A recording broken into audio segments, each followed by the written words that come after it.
মহিষাদল রাজবাড়ি পশ্চিমবঙ্গের পূর্ব মেদিনীপুর জেলায় অবস্থিত একটি ঐতিহাসিক স্থাপনা। এটি মহিষাদল রাজবংশের স্মৃতিচিহ্ন হিসাবে পরিচিত। রাজবাড়িটি তার স্থাপত্যশৈলী, ঐতিহ্য এবং ইতিহাসের জন্য বিখ্যাত।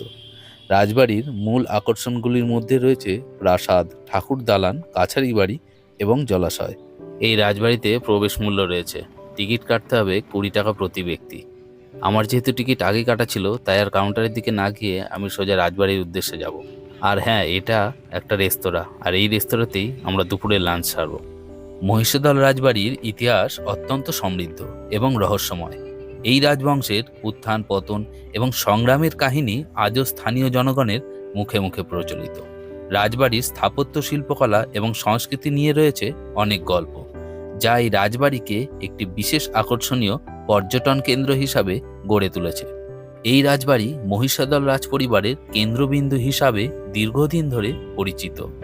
মহিষাদল রাজবংশের সূচনা হয়েছিল 1600 শতকের মাঝামাঝি সময়ে, যখন রাজা জনার্দন উপাধ্যায় এই রাজ্যের প্রতিষ্ঠা করেন। রাজা জনার্দন উপাধ্যায় প্রথমে বিহারের রাজপরিবারের একজন গুরুত্বপূর্ণ সদস্য ছিলেন। রাজনৈতিক ও সামাজিক কারণে তিনি বাংলার মহিষাদলে চলে আসেন এবং এখানেই নিজের রাজ্য প্রতিষ্ঠা করেন। মহিষাদল রাজবাড়ির প্রথম অংশটি নির্মিত হয়েছিল তারই শাসনকালে, যা পরবর্তী রাজারা সম্প্রসারণ করেন।